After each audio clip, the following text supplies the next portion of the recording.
किशनपुर गांव में प्राची नाम की एक औरत अपने बेटे कुणाल और बहू सुधा के साथ रहा करती थी।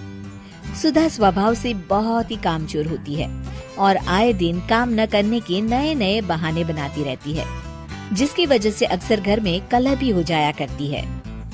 अरे बहू, तुमने बर्तन क्यों नहीं किए? वो माँ जी, मेरी उंगली कट गई थी सब्जी काटते वक्त, इसलिए नहीं कर पाऊंगी। तो क्या हुआ, बर्तन तो कर ही सकती हो।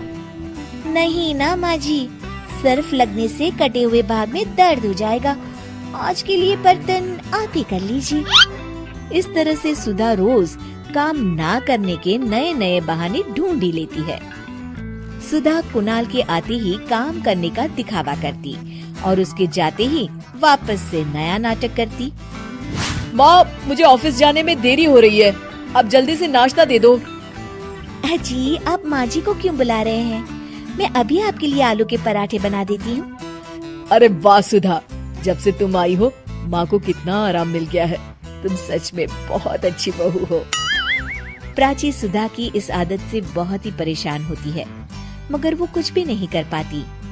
इधर सुधा काम न करने का रोज एक नया बहाना ढूंढ लेती। अब कोई ऐसा बहाना बनाऊंगी जिससे माँ जी की चिकचिकी खत्म हो जाए और वो मुझे काम के लिए बोलना ही छोड़ दे। सुधा रसोई में जोर जोर से चिल्लाने का नाटक करती है और प्राची भागी भागी उसके पास आती है। क्या हुआ बहू? पता नहीं क्या हुआ माँ जी, अचानक आंखों में कुछ चला गया, दिखाई नहीं दे रहा मुझे। अरे कैसी बातें कर रही हो, आंखों को अच्छे से धोकर मसलो ना। आंखों को बहुत बार धो लिया मैंने, मगर कुछ भी नहीं दिख रहा अभी। और इस तरह उस दिन से सुधा अंधी होने का नाटक करने लगती है और घर का सारा काम प्राची के सर आ जाता है।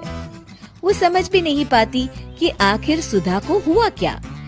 इधर सुधा की ऐश हो जाती है। वो अब बिस्तर पर बैठे बैठे हुक्म चलाती रहती है। माँ जी, जरा चाय तो पिला दीजिए ना। हाँ बेटा। प्राची को शक हो जाता है कि सुधा नाटक कर रही है और वो अपने तरीके से पता लगाने की कोशिश करती है। प्राची घर में आई स्पेशलिस्ट डॉक्टर को बुलाती है। देखिए ना डॉक्टर साहब, मेरी इतनी प्यारी बहू को न जाने किसकी नजर लग गई। हुआ क्या? अरे देख ही नहीं पा रही वो तो। क्या हुआ है आपको? पता नहीं डॉक्टर साहब, कुछ दिखाई नहीं दे रहा मुझे। ठीक है, मैं चेकअप करता हूँ।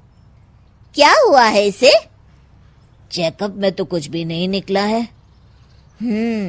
इसका मतलब मेरा शक सही था, ये सिर्फ नाटक कर रही है। फिर भी डॉक्टर साहब, कोई तो इलाज होगा ना। सुधा घबरा जाती है। माँ जी, आप क्यों मेरी आंखों के पीछे पड़ गई हैं? मैं जिंदा हूँ, क्या ये काफी नहीं है? आंखें भी ठीक हो जाएगी ना धीरे धीरे।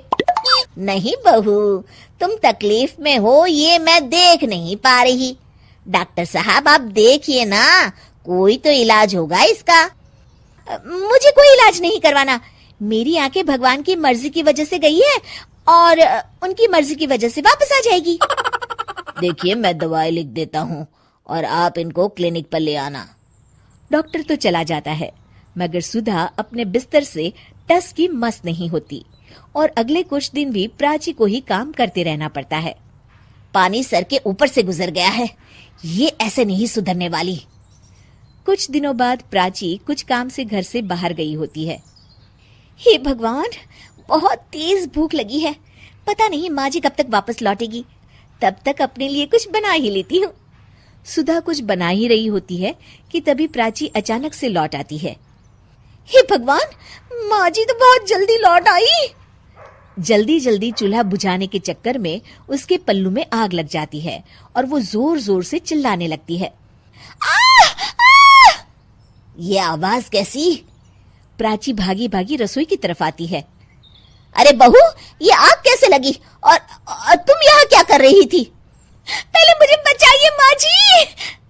प्राची फटाफट उसके ऊपर एक चद्दर डाल देती है और आग बुझाती है। सुधा के अंधे ना होने का सच अब सामने आ जाता है और वो प्राची से आंखें नहीं मिला पाती।